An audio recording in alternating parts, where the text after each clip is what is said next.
Yes, people, welcome back to Premsy TV. It's another episode of Premier League Unpacked. We've been away for a little while now. Tom's been on holidays, getting Yeah, that tan. He's back now. How you doing, Tom? You good? we're back. We're back in business. It feels good to be back, bro. There's a I feel, transfer special today, man. The transfer yeah, special today, and there's a lot of shit going on, Tom. We got so much to discuss. there's been more movement than I thought there would have been at this point in the window. I thought it was gonna start out quiet. I don't know why, but everyone's just hit the ground running. Like Mm. in that, especially in that top kind of five, six, seven clubs, there was a lot of like statements of intent early, and then clubs are trying to keep up with each other. I think like City go out and sign someone, and then it's like Liverpool will go out and sign a similar level player, and Tottenham will sign someone and Arsenal signs someone and Tottenham. Everyone is aware of how close a lot of stuff was last season, and if the person that was one place away from you suddenly goes out and strengthens, I think clubs are realizing that they need to get straight out there and strengthen as well. So there's a lot to talk about. No, I'm I telling don't you, know well, the where big, the where you big, want to big, start. big point, the big starting point today is Richarlison Richarlison. has agreed a deal to sign for Tottenham Hotspur. And to be honest, I'm hating right now because Tottenham are Yeah, moving like a big club. They're moving like a team that won it. And to be honest with you, Antonio Conte being their manager, that's probably what you're going to expect. It's just because, as fans, we've not really seen Tottenham move like that. But what do you take on Richarlison? Do you reckon it's going to be a good move for him? it's a hard one with Richarlison, isn't it? Because he's not. Obviously he had a bad year last year, but Everton had a bad year, so it's hard to separate sometimes a player having a bad year or a player having a bad season and a club having a bad season. Um, and I think maybe it's a bit unfair. He's picked up this reputation in the last year or so, but I started to think last season, and I think a few people started to think last season that maybe he's like an on and off kind of player. Do you know what I mean? He's the kind of Mm. guy that's going to be, great for some weeks, and then he's not going to been maybe not so great for some weeks. And I'm trying to rack my brain and remember if that's how he was kind of pre last season, or whether he was more consistent, because I feel like there was a period where he was just consistently giving you either goals, assists, or just threatening behavior on the pitch. You know what I mean? Because Yeah. sometimes with players that of Richarlison's style, yeah, you want goals from him, yeah, you want assists from him, but when he's at his best and he's like running at players and making things happen, sometimes those players, even if they're not scoring or getting assists, as long as they're causing chaos, so to speak, or creating space because people are being drawn towards them, sometimes that in itself is valuable enough. You know what I mean? It's a bit of Um, a mad season for Everton, though, as well, Tom, because look, they were hmm near the relegation battle for big parts of the season. And to be fair, a player of his quality is going to be looking around him thinking, you know what? I could do better than this. And he's not wrong, personally. I don't know if you Yeah. heard earlier on in the week, a couple of days ago, if that Rafinha is looking to be joining Chelsea. They've nipped in ahead of us and snatched the deal. They've put the hmm money where the mouth is. And to be honest, personally, I would have then went in for Richarlison, not let Richarlison go to Tottenham so easy. In this day and age, 50 million going up to 60 million is not breaking the bank at all. And for me, Gabriel Jesus has come in, good signing, but he's not that 20 goal striker a season. He's come hmm in to Arsenal. Pictures have been leaked of him at the Emirates and stuff like that. So he's definitely coming in. But I Yeah. feel like we need a plan B type striker as well. Someone like a Ivan Toney, someone like a Richarlison could get their head on the ball, give us a different option when Jesus can't break the lines. And I feel Mm. like we've missed the trick on him. And I feel like we've missed the trick on Basuma as well. I feel like the business Spurs are making probably up there with probably the best so far. They've signed Perisic, they've signed Foster Fraser, both three, Bentancur, Kulizeski, they've signed Basuma, now Richarlison. Get me, Yeah. looks like career mode on FIFA. Yo, Conte's on Yeah. job, bro. I'm Yeah. telling you, he's on job. And it's a lot of players. It's an interesting one because they're getting a lot of players for that kind of similar price point, similar level, I'd say. Like they Mm. haven't gone out and got any like big name players, but they've also not been buying like flops or kind of old past it players, or you know championship kind of hopefuls. That they're all players that are like, kind of certified to a certain Yeah. level, but are also that step below. They're not designer players. Do you know what I mean? Where you're going to Mm. be paying up and above the odds and taking risks on spending big money and limiting the amount of players you can bring in. I think Conte knows he wants to pretty much rebuild that whole squad in his image, and he probably knows that he would rather have 7 players that are 8 out of 10 for what he wants in that position than get 3 stars and then have to deal with a load of other players that just aren't what he wants or needs. So Mm. you know, it's impressive from Tottenham so far. I think obviously it's that was a question I was going to come to later with you about who do you think has had the best transfer window so far. Maybe we can revisit that in a little bit after we've talked a bit more about a few Mm. specific transfers, but Tottenham are definitely in that conversation. Marcel brings up a good point here, man. Look, Conte, I've said it from day dot, Tom. You knew that I was after him. I wanted Mhm. him. And to Mhm. be fair, he's not asked about Project Youth, just like Marcel saying here. He wants to win now. Wherever he's gone, he wants to win now. And I think Yep. Daniel Levy has come to understand that now. He's come to realise he was throwing his toys out the pram in loads of press conference. And he's thought, right, if I don't get my act together now, we're just going to end up losing him. We He's gonna be signed gone. Yep. Mourinho. That didn't work out. We get Conte. He's going to put off top managers from coming to Tottenham. So I feel like they are backing him. And now it looks like they're favourites for third for me because I feel like all round the squad is now getting strong depth. Even when you look at Ivan Perisic, he might be old, 33 years old, but he's not coming with any risk because he's free. Do you know what I Yep. mean? But he's adding depth to the positions that And need quality. Yeah, and definitely. quality. Do you know what I mean? Champions League Mhm. experience as well.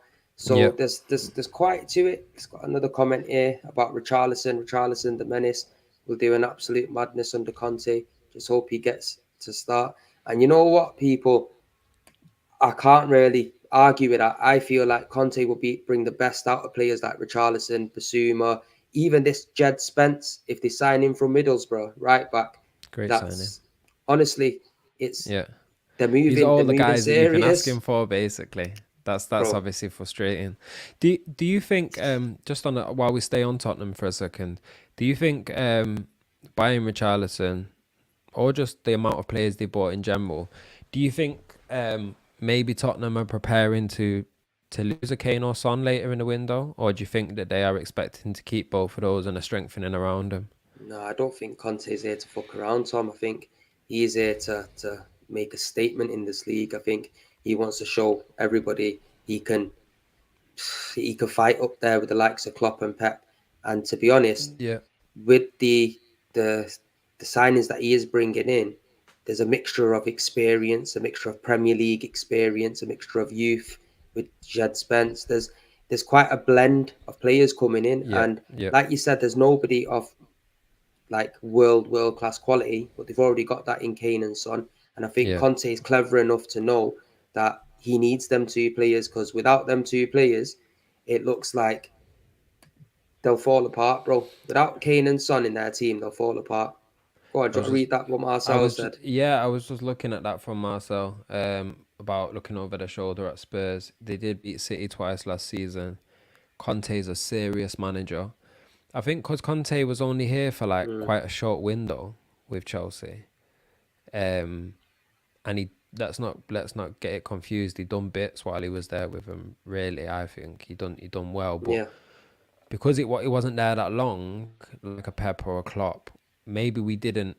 Even those of us that are respecting him as a top manager, for those of us that are privileged enough to be occupying them top 2 spaces and are kind of got comfortable with feeling like we're only competing against each other, you maybe still don't take Conte serious as like somebody who's gonna be up there qualifying for the title. But the truth is that he has proven that he, as a manager, he has the potential to do something like that. Do you know what I mean? And I think, whilst on one hand, when I first read that from Marcel, I was like, oh, maybe that's a bit far. I can't see it because Liverpool and City have strengthened as well, so they're gonna mm, have to do a lot more for me to. But then I thought, well, actually, Conte did beat City twice last season, and maybe we've still not seen quite how brilliant Conte is. Maybe he's still got a point to prove, and maybe he's, Bro, I'm telling you got now, to yeah, prove it. Conte for me is one of the best managers in the world. I've been shouting it out for ages. He's been in at Tottenham for 6 months. When he came to Tottenham, they were in disarray, Tom. You get I, me? I've Look got what no he done. doubt. He I've brought got no. two players in January. Nobody thought bringing Bentancur, Kulizeski. I didn't even really know much about Kulizeski. No, He's brought these two players in. He's got them Champions League football. I've got no doubt that he's one of the best in the world. I guess the conversation is that when we start talking about them being able to compete for the Mm, title, we're talking about him competing against arguably what most people say, barring maybe Ancelotti, are 1 and 2 or 1A and 1B managers in the world. So being one of the top managers in the world, for me, that's without question. But for him to be able to compete for the title, he would have to do something that makes us start turning around and saying, wait a mm. minute, is this guy in that top two, top three conversation? Do you know what I mean? Yeah, I don't That's think he'll be competing for the title with Spurs right now. Maybe if he gets a few more windows under his belt, then there's a potential he can. Because you got to think this is a guy who took Chelsea from 10th to winning the title, yeah, so he's got it under his in and he's his got armor. a style which is different to City and Liverpool, that, Mm, and it's different to most of the top teams in the league, that if he has the right players around him and they get a good run under the belt and maybe they get a bit of space out ahead, um, you know, there is a scenario where maybe they could cause an upset. I don't think they're going to go and win 3 of the next 4 seasons or anything, but there is a possibility that if he stayed here for the next 3 to 4 years, that he could win a title in that time. You know, if there's a year where City and Liverpool maybe don't perform quite to that level and they really hit them heights. mm, Um, but I don't think Arsenal should be too worried yet, or not too. Obviously, they should be concerned about Tottenham, but too worried with regards to how their transfer window is going. I know that it's frustrating, probably, when you're seeing the manager that you wanted go and buy out, go and buy all the players that you wanted. But I do think that the transfer business they've done so far has been better than what we maybe expected from Arsenal. I think they have shown some good intent. They've gone in, they've made some signings early. So they're not in a position where they're going to be panicked at the end of the window, hopefully, and signing players that aren't the right players for not the right amounts. Like, I think when you get good signings under your belt early in the window, it helps in your negotiations going forwards. Do you know what I mean? Because mm. other clubs maybe anticipate that you're not desperate and that you're not that you've got a bit of an idea what you're doing. But also you can go into negotiations knowing, okay, there's another 5 players, say, on our kind of wish list, on our target list. If we can get 3 of those 5, we'll be happy. Big up Big up Saeed, man. Saeed, Joe. Big up Appreciate it. Sunday man super chats. You know you don't need Look to at send that. them, dog. I just seen that, Appreciate the support. just seen that little glow up in the corner. I thought, what's that? Yeah, Saeed, appreciate you, King. Definitely appreciate everyone that's in the comments as well. It is nice to be back. But yeah, how do you feel about the Arsenal signings so far? Do you know what? Yeah, they gave me some optimism at the start of the window. The first day it opened, I'm not gonna lie, I'm expecting people to come through the door because I'm just an eager fan and a little bit unrealistic at times. But Optimistic. that's just being a fan because how I seen it in January, you didn't make no signings. So what have you been doing from January to the end of the season? There should Mhm. be players lined up, ready to get pre-contract agreements in place and get them over the line. You get me? Mhm. However, they did bring in Fabio Vieira in early. They brought in Marquinhos. They brought in Matt Turner. And to be honest, none of them really excite me. They No. haven't announced Jesus yet, but it looks like he is signed and he is in. But Arsenal do move slow, people. Arsenal Mm. do actually move slow. And this is not just this window, this is the history of our football club. We be linked to Rafinha. Reports come out saying that Arsenal are being in talks with Rafinha prior to the window even opening. If that's the case, then he must be a priority target for them. And if he Yeah. is a priority target, why are you not paying the money and just getting him over the line? Because 50, 60 million in this day and age, bro, is no backbreaker. I do think that Jesus is a better signing than Rafinha, though, me But we need personally. more, Tom. You get me? Like personally as well, Jesus coming in. Look, you know him better than probably most, if Mm. not. But Yeah. you know he's not going to score 20 goals for us up front. That's not going to happen. Now, our squad in itself doesn't really share the goals round anyway. Does that make Yeah. sense? That our Yeah. midfielders rarely get goals. So Yeah. it's one of them where we can't rely on Jesus. We're going to play teams that are going to play a low block, teams that are going to sit back, and we're going to be difficult to break down. Now we've signed Nketiah on 100 bags.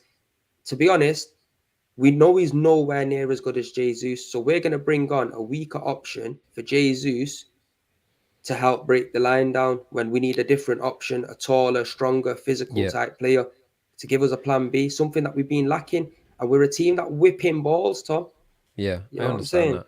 I think that I think at some point this summer I think hopefully we'll sit down and we'll do a talk about some of our predictions for the season. Maybe we'll put some bets on for the season on different things, and we'll sit down and discuss them. But in there's going to be, I think you've got to stick your neck out and make a few predictions that maybe not everyone's expecting. And I think one of mine might be, I'm going to wait and see what other business Arsenal do and see how I feel about Arsenal as a unit. But I think I'm nearly ready to put my neck out and say that I think that Jesus might get 20 goals in all competitions for Arsenal next season. I think in some ways, considering who he was before he came to City and what the talk was, bear in mind there was people in Brazil that were saying this guy's the best striker to come out of Brazil since R9. Like that was the kind of talk that was coming out of Brazil. And I've seen glimpses of it at City, but I think in a lot of ways he's been stifled. He's been stifled by City's system and by what he's been asked to do. And I think he's done a great job of doing what he's been asked to do and adapting. But I think somewhere inside him, there is still a ruthless out and out striker and goal scorer. And I think if he's in the right system and he's allowed to be that guy, the goal scorer, the one, that's getting on the end of all the crosses, the guy that's stepping up and taking penalties, the guy that's, getting 90 minutes after 90 minutes, I really think he could give you that kind of a return. And I think, I'm seeing Marcel talking about Tammy Abraham. I get what you're saying about a tall striker. I get what you're saying about Richarlison. But I think that with Saka, Martinelli, Gabriel Jesus, I think the quality that you've got in that front three now is such that I think they do have to try and be quite clever about who else they add to that front three, especially considering there are other places on the pitch where I think they need to strengthen a lot as well. Do you know what I mean? I Most think definitely, bro. I We think need strengthening Basuma everywhere. I think missing Basuma was a bigger miss out than missing Richarlison. Do you know what I mean? I think Arsenal could have, if they should get another attacking threat, and like you said, they should get someone else that offers something different. But I think if they couldn't get another striker in this window, but they managed to get another really good centre midfielder, another good defender, an Ivan Perisic kind of level player that you've just kind of, on a free or on a low transfer that's going to bring in some experience and some quality. If they manage to get a few signings like that, I think they could get by with the quality they've got up front. So I can I kind think of, them times are done now, Tom, bro. Them times are done. I want to see us go out there now and build because I ain't waiting around for another 2, 3 years for this guy to even try to qualify for Champions League, bro. no, Best I understand believe that. you know what's coming for him Yeah. if he ain't performing, bro. Do you know what I'm saying? So it's one of them situations where now is the vital time to go out there and build on the progress that we have had this season. And we're in the Europa League. I mentioned it on a few other streams, Tom. That is a must-win competition for us now. Mm-hmm. No point being in it and not winning it. You get Yeah. me? We have to win that. And now, in order to win these kind of competitions, you need quality and squad depth. Now, we've let Aubameyang go. We've let Lacazette go. We've signed Eddie and Nketiah to a new deal, and we brought in Jesus. That is still not enough. You telling No, me it's not. now, yeah, if Jesus gets injured the first half of the season and he's out for the rest of the season, we're gonna have to rely on Nketiah. I'm not saying he might come good. I want him to come good, and I'll be backing him.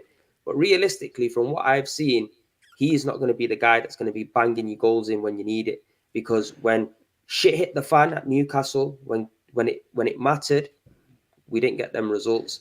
And you know what? You know So why you are really right, and another reason why it would be great for Arsenal to go out and sign another striker is because of the fact that Jesus can play on the wing and has played on the wing well for City. So what that means is, if you'd brought in Jesus, who was like an out-and-out centre forward, Mm. then it gets techie trying to go out and get another centre forward of that same quality in the same window, because either they're looking at Jesus or whoever the centre forward is in this, in this theoretical situation, and thinking, well, you brought him in, so I'm going to be on the bench, and then that makes it hard to get someone in of the quality you need to accept being on the bench. Mm. Or Jesus is going to be thinking, wait a second, you brought me in, you said you're bringing me in to be the guy. Now you've brought in another top striker. I'm going to be back where I was at City, where I'm having to share games and play some games and not. I think Jesus, what he needs this season at Arsenal is to be playing nearly every week. But but the great thing about him is that can happen without him necessarily having to play down the middle every week or having to stay down the middle every week. So if you go out and get an Ivan Toney, or if you went out and got another. I mean, I don't know if there's anyone else on your short list that you want to put into Do that you know what? conversation. But I'm the telling fact you now, that Ivan Jesus could Toney, go out bro. to the left This is and what I'm Tony saying can about go in Arsenal. there. They're just You know what I daft, mean? Tom. Arsenal are daft because like I said, there's players there in the Premier League, like a Tielemans that we've been linked to from the start of the window, that would improve our squad. Yeah, They're going to wait until the very last day of the transfer yeah, window to try to haggle a price out of him.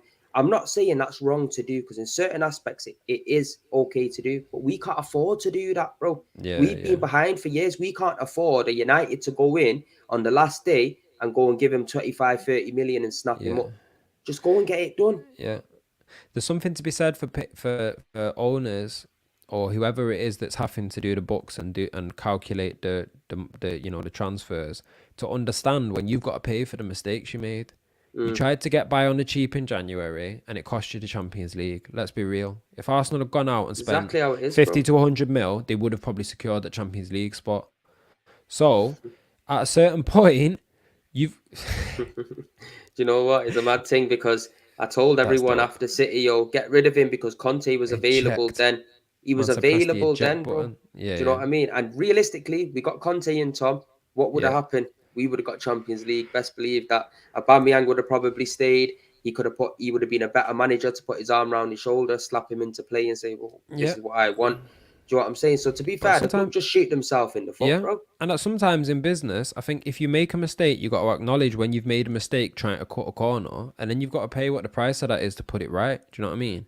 If you're in the building game and you try to cut a corner and get someone in on the cheap to do an extension or something, and then it ends up going to shit and you have to pay someone else to come in and fix it, at a certain point you have to accept, yo, I tried to do it on the cheap.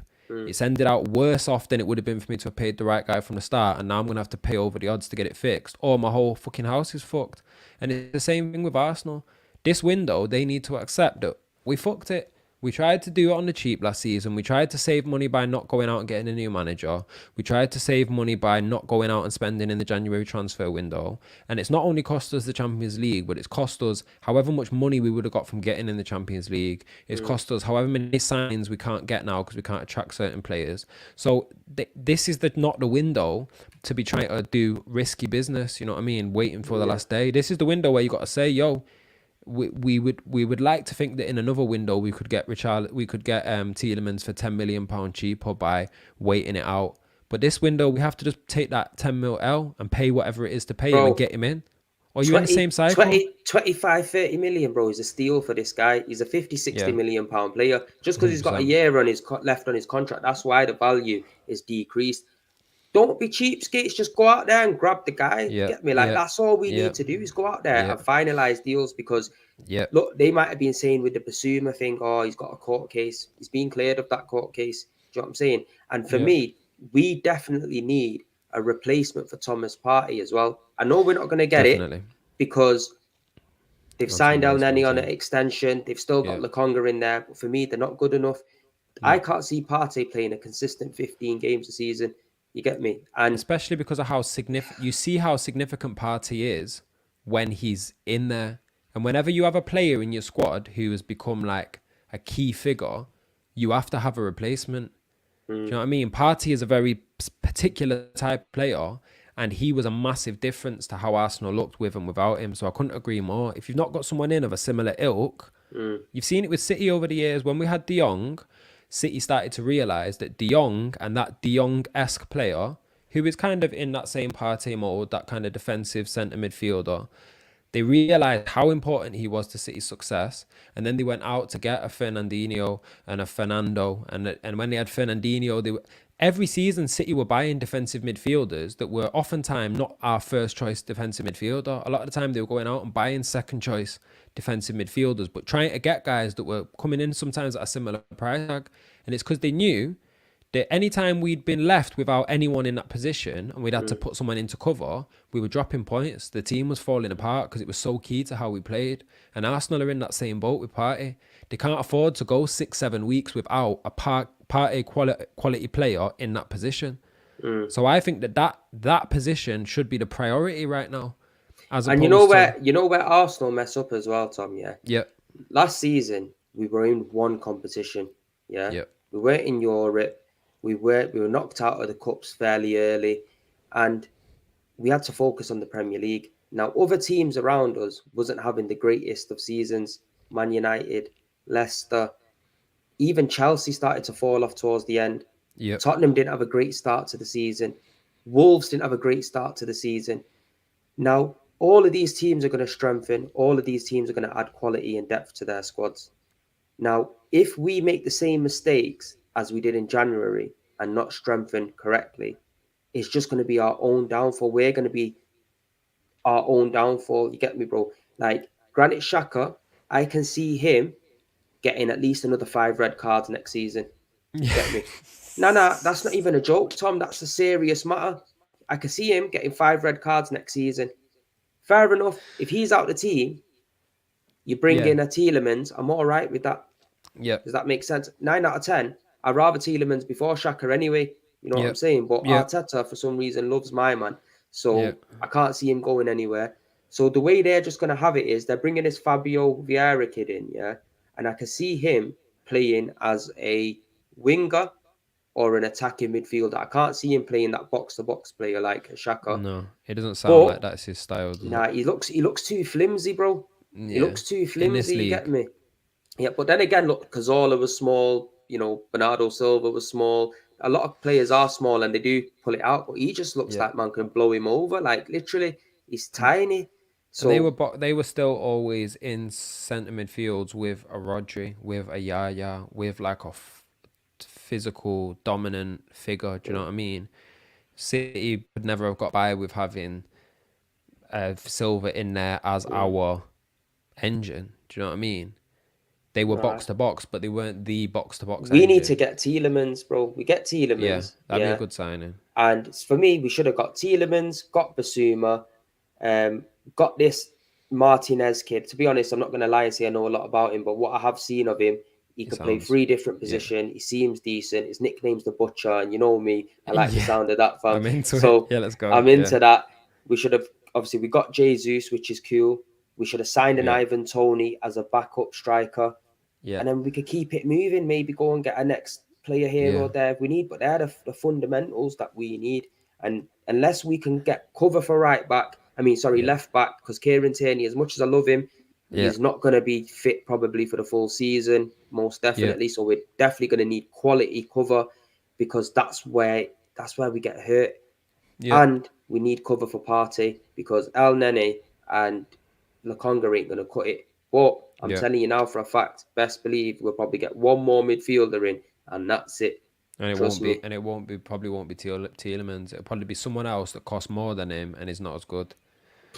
Dead. But let's now not be negative, though, man. Come on, Arsenal. Listen, Tom. Yeah, I'm telling you now. Yeah, if Arsenal make some good signings, we're going out and I'll take you for a scran, bro. Because I'm telling you now, I'm not confident at all. I feel like we've been linked to so many people, and it's just a lot of PR because now I'm hearing big people like Fabrizio Romano coming out saying that the Rafinha deal's close and and then it's just getting washed away. So now sources ain't that credible.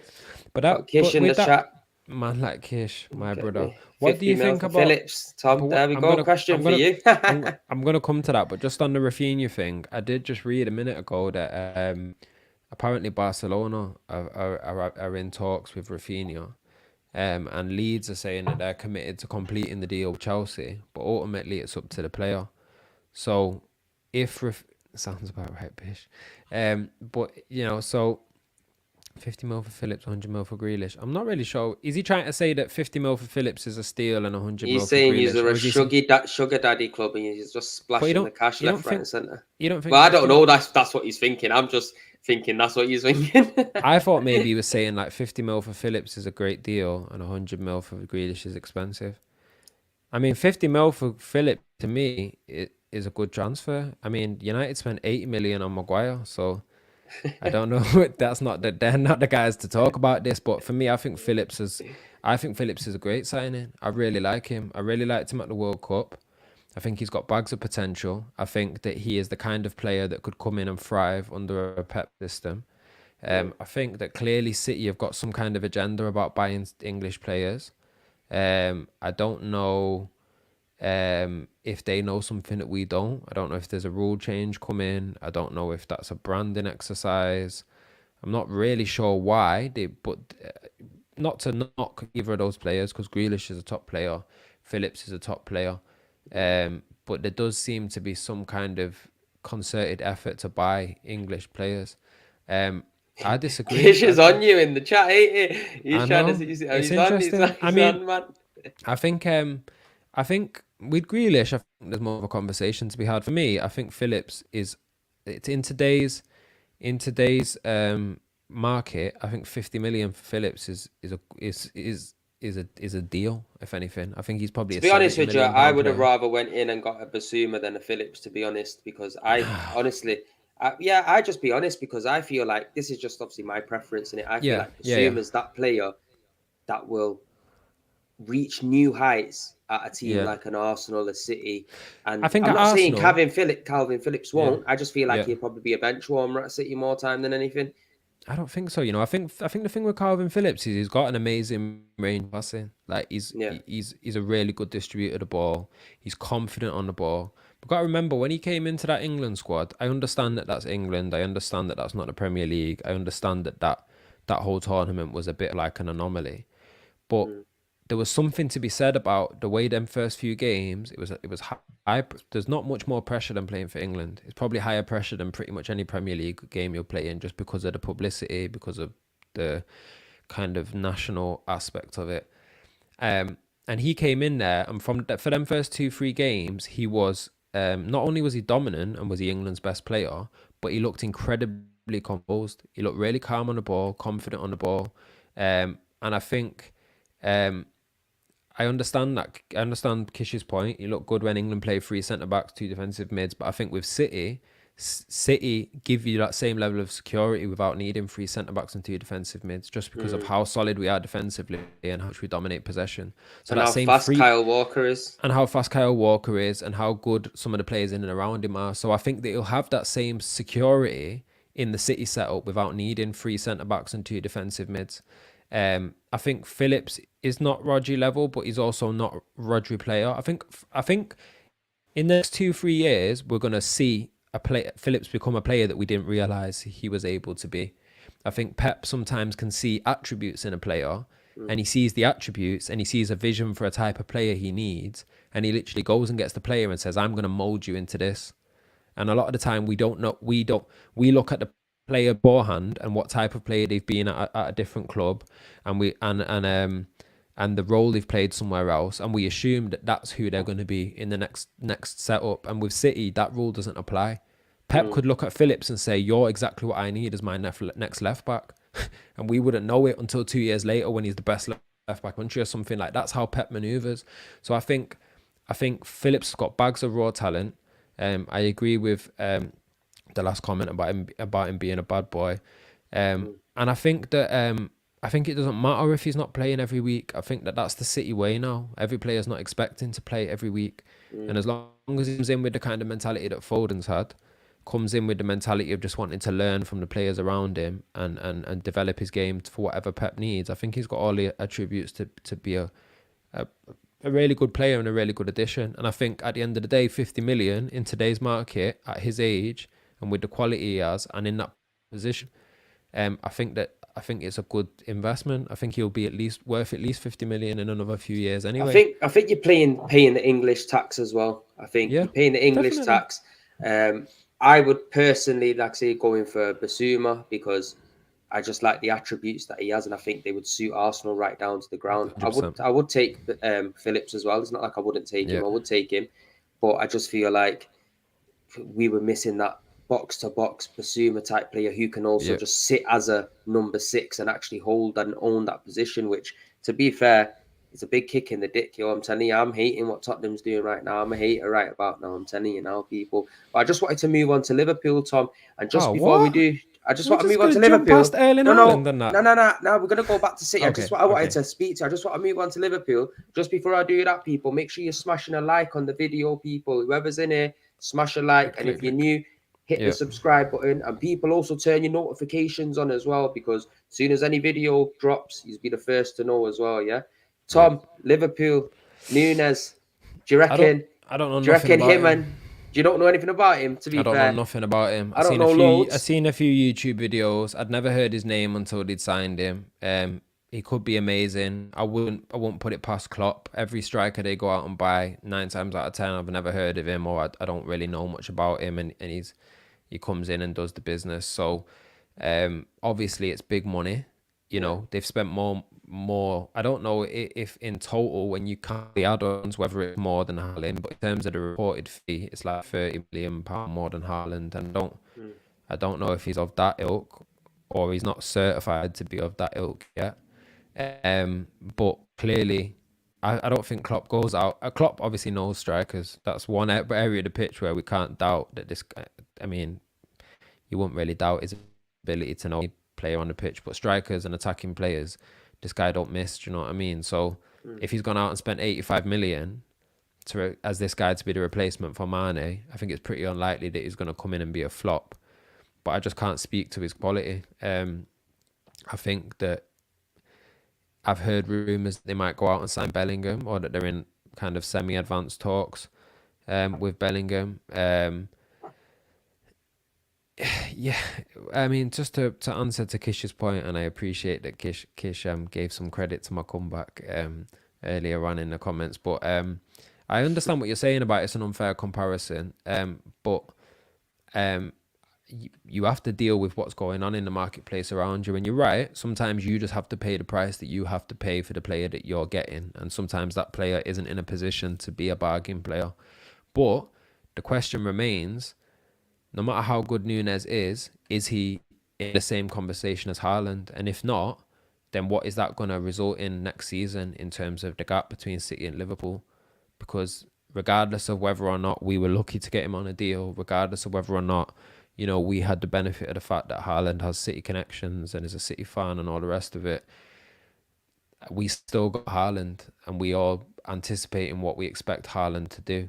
So Liverpool have to deal with that. Liverpool have to go out and react to that and respond to that. I think Nunes sounds like he's going to be a 30 guy. I think if Liverpool go out and buy Bellingham, that is a transfer in some ways that I'm more afraid of than Nunes. Partly because I don't know Nunes and I know Bellingham, but I think Bellingham is that next level up from Calvin Phillips, probably in that kind of section of the pitch. I know it's slightly different, but Bellingham has the potential to be that guy. City killed Raiola.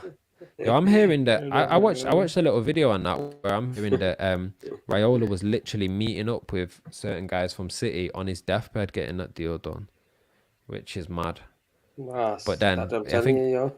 but his estate got about 20 mil out of the deal. So if you had business to do on your deathbed that was going to leave 20 mil to your family, you would probably get it sorted, wouldn't you? No, I suppose Uh, so. But I just feel like I wanted to just ask you, yeah, Tom. Obviously, Haaland. mm, Well, obviously, what I wanted to get onto. Obviously, I'm excited to see Nunes and Haaland, the competition that City and Liverpool are going to be in. Because mm. realistically, it's going to be a two-horse race at the top.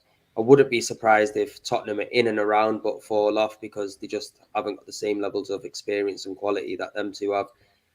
But I'm excited to see the new strikers in both of the clubs and see how they pan out. How do you think Haaland's gonna set off at City first, and what do you expect from him in the first season? I think Because world class he either is for me. I think either. it's going to be a slow start, like slower than slow, like, you know, injuries and struggling to find form, or I think it's going to be a madness, like 40 goals, 45 goals. Like this guy, I don't see him. I don't really see any in between situation. Do you know what I mean? I see if he's fit and he's firing and the system around him is working and he's happy, I don't see how he doesn't score 40 fucking 50 goals, because he's a machine. He's a goal machine.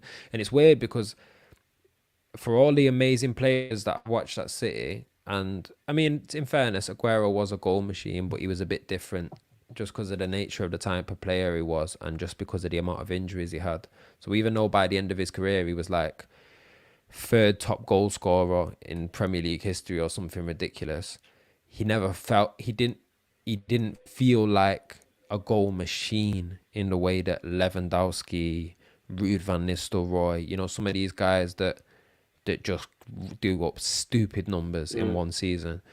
Haaland is that guy. Do you know what I mean? And I think, like Kish said, it's hard. It's go hard or go home. I think that if he comes in and he struggles with injuries, or he comes in and the system is struggling to adapt to him, because I still don't really know exactly how the City system is going to adapt to him. I don't think that Pep's just going to bring him in and the system will remain the same. I think Pep's ready to start a new chapter of his philosophy. And I think maybe Calvin Phillips and some of these other players, like I said earlier, I think he has a vision for him that it doesn't quite make sense to us until we see how that system works. I think if Haaland comes in fit, if the system is working, if he's happy and getting you know a straight run of games, I can't see him not just going crazy from the get go. But I can absolutely see a situation where he comes in and maybe isn't fit for the start of the season, or, you know, struggles with fitness, and then maybe the system gets going without him, and then he has to come in and fit in around moving parts that are already going, and maybe the first season could be a slow one. But if I had to guess, I would say probably we're looking at 30 plus goals this season from him in all competitions. To be fair, it sounds pretty reasonable. But I just want to just quickly answer Jay Black Africa's comment just there about Lucas Torreira, because Torreira is actually a player that I actually quite like, and I feel like Yeah, Unai I think Emery so. brought him in, and I don't think he got the fair treatment that he deserved. I've heard a comment recently from him saying that he was told that he's got no place at Arsenal, and for me, he's better than Shaka. He's got that energy, he's got that dogginess in him, and to be fair, miles better than El Nene. So What happened personally, there? Do you think? Do you think that's another personal issue with him and Arteta, because he there's looked talks like a that he was quality missing player? home. Talks that he was Okay, missing home. Yeah, language barrier. But okay. you know what? At the end of the day, if a real manager's in place, he's going to sort all that out. He's going to make you feel comfortable. Do you know what I'm saying? And where's he Because from? he's from Uruguay. He's from, but he came from Sampdoria to us, Yeah, but if and he's then Uruguayan and he speaks Spanish and Arteta speaks Spanish, so even if he didn't speak a little English, that shouldn't be a problem. I don't know. I It's not don't like know. you got a All I German know manager. is Arteta though. That is Arteta's That's what I situation, bro. mean. He has a It sounds problem of more like Arteta has had an issue with him, and then Arsenal have come up with some, basically have put it on the player like they seem to always do. It seems like mm, Arsenal have got gagging orders over some of these players, or have threatened them in a way where they can't really speak out.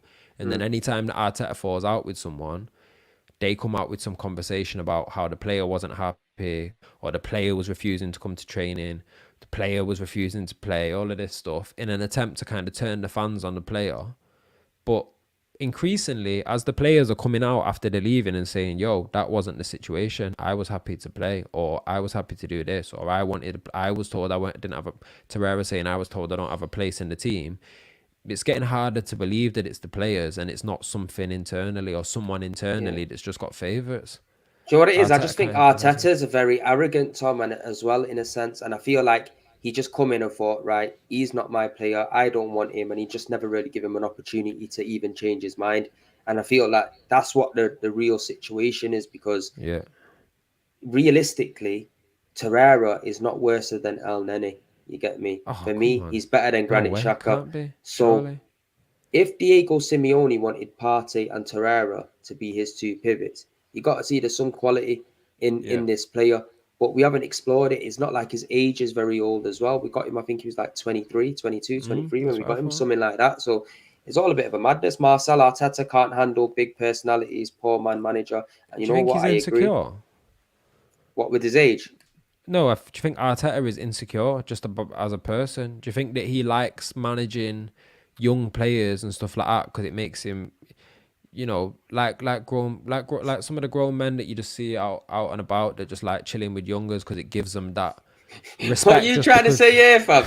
What? This is not sounding right. Nah, I'm not saying no. I'm not saying no. Man, Yes, Big like Big Steve. Steve in the chat.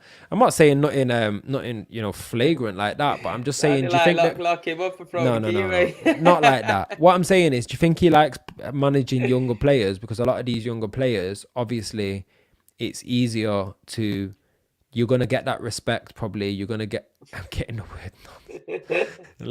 Nah, is it that like basically I'm piggybacking off what Marcel said, struggling to handle big personalities, feeling undermined or intimidated by any players that have got some experience or have got, a legacy or a name that can hold up against him. So he's looking for either young players or unproven players or players that are gonna just fall in line because he's insecure about his own ability. Do you know what I mean? That's the vibe that I get off him, maybe a little bit. Even the way he holds himself on the touchline, even his um, body language and always having his arms folded and certain stuff. Like, he just gives off the vibe a little bit of someone that doesn't quite, um, either doesn't quite believe in himself or, got some kind of insecurity going on. Um, oh, man. Big Steve, man. Big You can't Steve, block block him, man. You Marcel. know. You gotta unblock Yeah. Marcel, man. Yo, Oh this is what the shit, Premier man. League Unpack's about. We're here to build bridges. You must have been a Listen, bell end. you know what? Yeah, I'm telling you, people. Yeah, all I know is just before we go on, make sure you're smashing a like on the video. So we're trying to Yeah, push this new show out, people. It's been episode 15, and to be fair, it's early doors. Updated a few of the backgrounds as we've been going along. But like I said, make sure you're smashing a like on the video, people. It's good to see Big Steve, Saeed, Mandem in the chat as well, Marcel, everybody one getting thousand involved percent. as well. So it's good. Without you people, we won't really be sitting here trying to build something as well. So just before we do move on, Tom, back to City. Yeah, Sterling might be going. Jesus is gone. Who else do you want to come in? What You know else do you what? want to see coming through the door? I just want to touch on the Sterling thing for a minute. Megalomaniac, narcissistic. Yeah, that's some big words, but I think I agree. Um, there's a hard situation with Sterling because I don't know if Big Steve how he feels about this, but I've got a lot of love. I really love Sterling. Like I really love him as a player. I love him as a character and who he represents in football.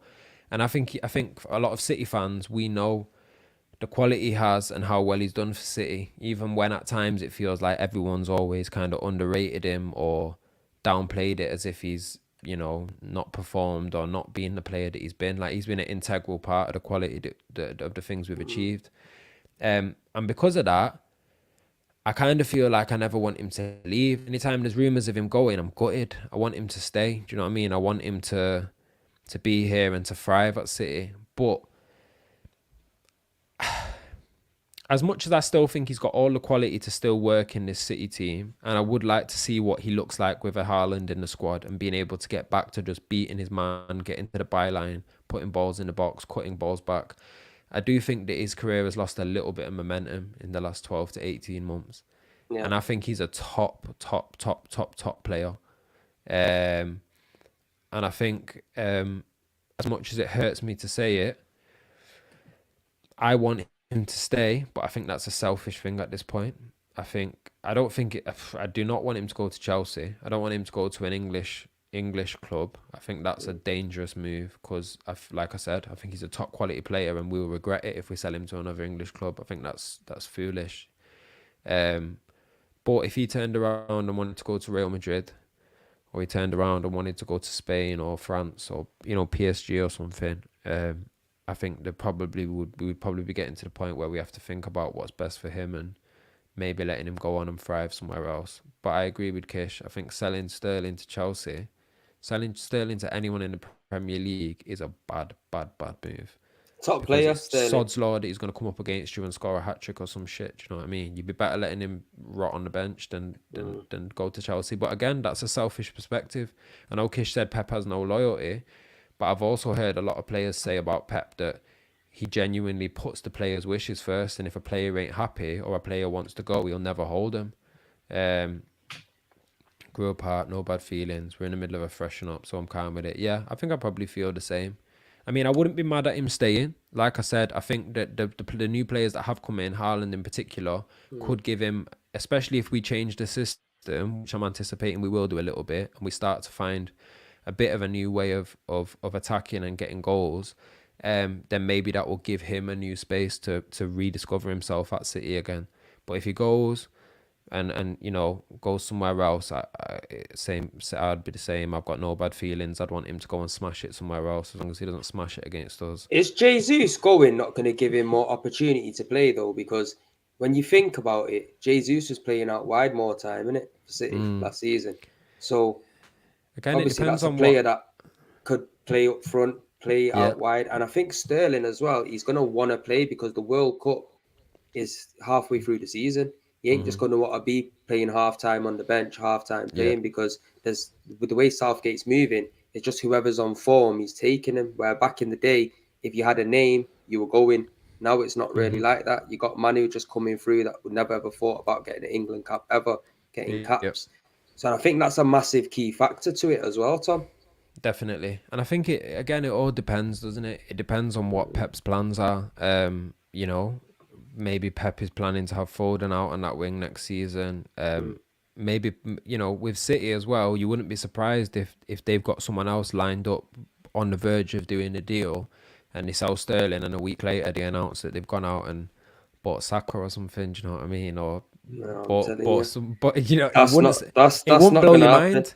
Well, let's hope it doesn't happen for your sake. But Bro, it can't the happen. You can't kick a man while he's down, fam. You can't kick a man while he's I down. You know what I know, mean? We've had enough of City buying all of our players and all that I shit, man. know, I I remember know. everyone, Adebayor, Nasri, Clichy, Sanya.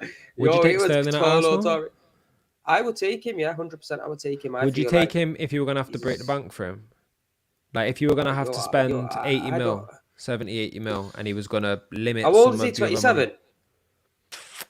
Oh, let's have a look. It's about 27, You keep 28 talking. Sterling, I think. I'll double check it I while think he's you're about talking. 27, 28. I'll take him at Arsenal. I feel like he'll come in and he'll walk straight in. And if anyone tells me that he wouldn't, they're daft, because he's Premier League proven. He's done it at Liverpool. He's done it at City. And 27. he's still got miles in his tank. There we go, 27. Bro, if the Still got guy's a miles in year his younger tank. than me, that makes me feel like an old man. How is Raheem Sterling a year younger than me? What is I know going it on? feels like he's been around for ages, isn't it? It feels like he's been playing for about 20 years. Trust me, Marcel, low blow. Absolute low blow if he leaves. But you know what, yeah? The way it's panning out, Arsenal are going to end up letting someone young leave because they're buying these young players like Marquinhos.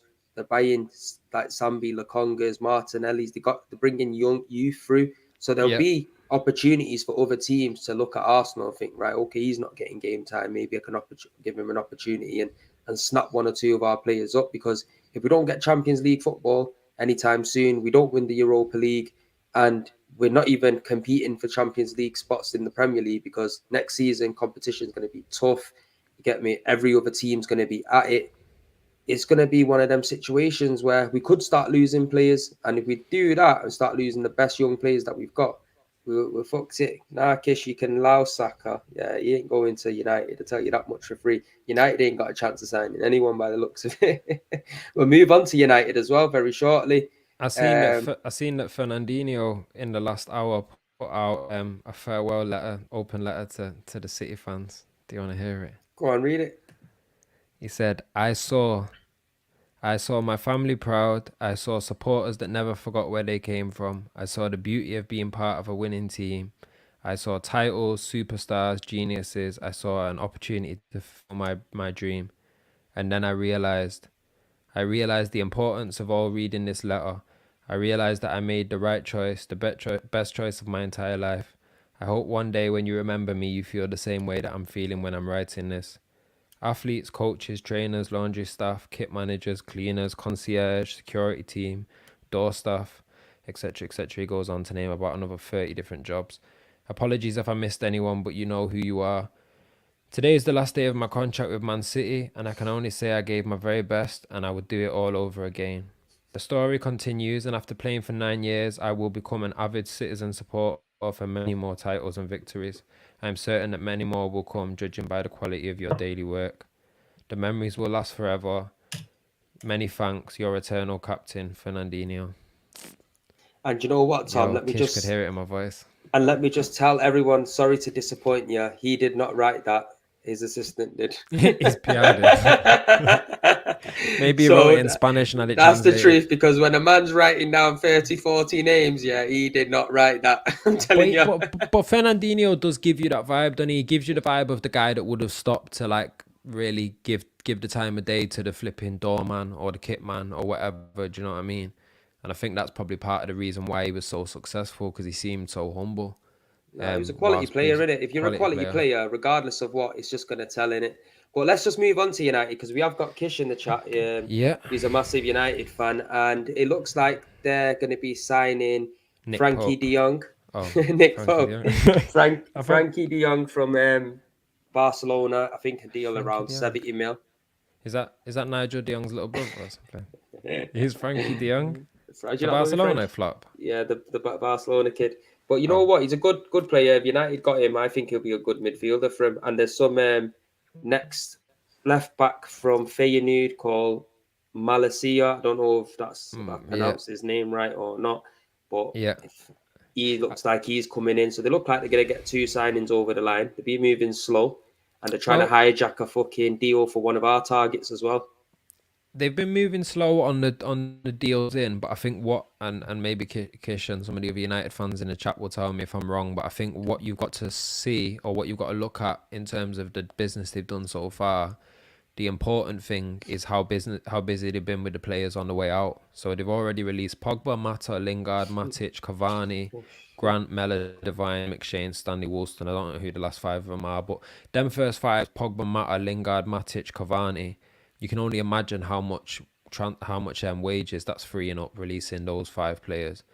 I mean, it's devastating when you think about how much they probably all cost, and to be releasing them all on the free, that's a lot of money gone. But again, we talked about with Arsenal earlier and knowing when to cut your losses and to make the right decision for moving forwards. And I can only imagine that has got to be at least probably over £1 million worth of weekly wages that's been cut there. So that frees up that money for wages for other players, or it just frees up that money to be reallocated elsewhere. So I think that obviously they're struggling to get players in. I think I called it from some weeks or months ago. I said I think United are going to have a harder time, maybe even than Arsenal, getting players in the door, because not only are they not in the Champions League, but players all around have been looking at how toxic that situation is, and have been looking at how players' careers have been going after going there. And I think that unless it's players that already have an existing relationship and trust with the new manager, whose name has just slipped my mind, Ten Hag, like Frankie de Jong, who's dealt with him in the past, I think unless it's players like that have already got trust in him, I think they're going to struggle to get players through the door this summer. Players are going to, even if players want to go to United, I think they're going to be tempted to say, let's give it until January or give it until next summer. The thing is with United, though, they pay. But sometimes the money is good for the clubs, but that isn't for the players. You know what I mean? A lot of these players might say, well, the difference in salary that I'm going to get isn't crazy. And even if it is, what is it going to do to my career on the back end? Because, you know, if you get 4 years of a great salary at United, but then your career's down the drain, there's a lot of players that are being released there from United. You know, you look at the likes of a Lingard, you look at a Mata, you look at a Pogba even. You know, these are players who are being released and have their career's in a different place now. Lingard can't think about going to a Champions League side. Lingard's going to be having to be looked to get picked up by a top 10, top 15 club. Now you got to decide if you're a young player and a player worth buying and a talented player on the up in your career, you've got to decide whether the money that you might get for a salary is worth that risk. And I think a lot of players, even if they can get clubs to agree to deals, I think there's a lot of players that as soon as they hear it are going to say, nope, Give it till January. Give it till next Mm. summer. Let me see how Ten Hag does. Let me see if all of this toxic shit that we've been seeing over there disappears, and then maybe I'll go over there. But I think there's a lot of players that just won't risk it right now. Yeah, one thing I tell you, Manchester United don't have the pulling power that they once did. No And pulling yeah, power. they have players like Ronaldo there, but even players are going to come in and think, oh, he's going to be gone the following season or whatnot. But yeah, just to read out Kish's comment here, Frankie De Jong, 7, 8 out of 10. Big Yeah, improvement to that's McTominay and fair. Matic. He's not going to win us the Prem, but right direction in building an overall strong team. To be fair, you can't really complain with that because he is a quality midfielder. He is somebody that's going to give you that 7, 8 performance out of 10 every week, and he can fill in as like Barcelona. They normally play him in the left sided midfield, and he fills in at left back as well, a bit like how City have with their system. So, and even with Arteta wanted to play Xhaka at times as well. That's why I thought in the past Frankie De Jong would be perfect as a Xhaka replacement to basically play that role. Got United in the mud here as well, people. But yeah, I don't man. know if there's much left to speak on United, but if there's not, I just was gonna quickly ask you about Everton and Newcastle. Um, Maybe we could start with Newcastle and go to Everton afterwards. I've noticed that Newcastle have kind of been relatively quiet so far in this Mm, window. I know they've got Target and Pope through the door, but compared to how they were in January when the money first came in and when Eddie Howe first came in, they've not really. We've not seen them splash this summer in the way that we maybe anticipated when the new owners first came in. Do you mm. expect to see them spend big or bring in any kind of shocking signings this summer, or do you think that they'll be a bit quieter this summer and maybe go again next Christmas? Yeah, so Newcastle just Sven got Botman. Sven Botman, and to be fair, this is what I'm saying. That's a good signing for them. I feel like Newcastle have to release a few players as well first before they can go in and just start buying loads of Yeah, players because they have to account for players. I think it's what is it, 25-man squad now in the Premier League or something like that. So you're gonna have to make sure you get rid of some players, and then once they do get rid of players, they'll bring players in. You'll be sure to see Newcastle sign players, most definitely, bro. They've got the most money in the world. Do you know but what do I you think mean? we'll Do you see think them their go out and ambitions do you think on we'll see them go out and make any kind of statement uh signings? yeah, statement signings is the word? Because Sven Botman, that's great. Do you know what I mean? Mm, 21-year-old Dutch player. Nick Pope, that's another decent signing, but they're not players that start putting you in that. They're not top four, top five quality players. They're top seven, top eight quality kind of yeah. players. I think where Newcastle is right now, I think they're not. I don't think they're personally after them statement signings. I feel They're like not they're looking for a after Robinho they're or after to build a team, and I think yeah, once they start building a team and getting a good foundation and a good core basic of a team, they will then go on to buy them star players because it's not like they can't. They know it's got a bit of time. yeah. Is that was in my thing I or was your just thing? wondering what that was. But Seems to have stopped. I think Newcastle, I feel like they'll probably do a lot of work on transfer deadline day because you've got to understand a lot of clubs know they got big bucks. So they're just going to be getting their pants pulled down left, right, and centre. So you got to see it, bro. That's exactly how it is, isn't it? So Yeah. Everton, So what did you about want to touch Everton on? then? Yeah, I was just I kind of expected that. I know they've got financial troubles. I know that Mm, I don't know what they can afford to do, but I expected after how close things were last season and after bringing Lampard in that they would be kind of more active in this window and would have been building at least at very minimum building a squad that will have a better chance of just um, keeping them kind of dry and safe, and stable for next season. They don't want to be in that same position again, fighting out with relegation. They shouldn't be in that position again. mm, I do think Lampard's a good enough manager that if he has decent players, then they're not going to be at that end of the table. They might not be talking about competing for anything, yeah, but for Everton, and I'm guessing for Everton fans, if next season they could comfortably finish 11th or 12th or 10th, mm, and be on the mend, you would probably take that after how drastic things were last season. So I'm a little bit Solskjaer, surprised. yes. I know they're getting rid of Richarlison. I know maybe they're trying to get some money in off a couple of big sales before they go out and spend money. Mm. But they need to spend money. they need to buy. They probably need to buy at least three defenders, two Mm, defenders minimum. They can't go into next season with that same back four. They'll go yeah. down. Do you know what I mean? You can only ride your luck so often. The bottom of the table last year was pretty poor. The teams that have come up this season seem like they mean business. Nottingham Forest have already gone out and signed Taiwo, I think it is. He sounds like he could be a force, you know. Um, I'm glad to and see Nottingham Forest back in the Premier League, Tom, because I am, I'll be honest, obviously they win the Premier League when we weren't alive and stuff like that. You get me? And yep, they are a big club, so it'd be good to see them back in the Premier League and maybe build something once again for themselves. But yep. it's good to see different teams that have not been in the Premier League. So I'd like to see what Nottingham Forest have to offer. Do you But think Fulham will stay up? but Fulham. Nah, they always end up going back down, don't they? Do you know what I mean? They're like a yo-yo Fulham. As soon as they're in the Premier League, they just drop, bro. I don't think they've got no hope, to be fair. So you I don't think think that they're a striker goner. is going to do the same? Do the same? Mitrovic. You don't think he's going to get another 40 in the Prem? No, he won't do it in the Premier League. Definitely not. Maybe you know what it is? It's a different level of competition, different level Yeah, of centre backs, different level of goalkeepers. And don't get me wrong, he's a powerhouse of a player, but the level at the Premier League is a little bit different, and he's been in the Premier League. He's tried it, and to be fair, it's not worked out for him. As a plan B to come on like 10 minutes to go and that throw a big lump up top can work in it in the Premier League, but I think it's a bit too technical for him. I don't think he's going to get half of the goals that he got in the Championship. To be honest, just want to touch back onto Everton before we wrap it up, Tom.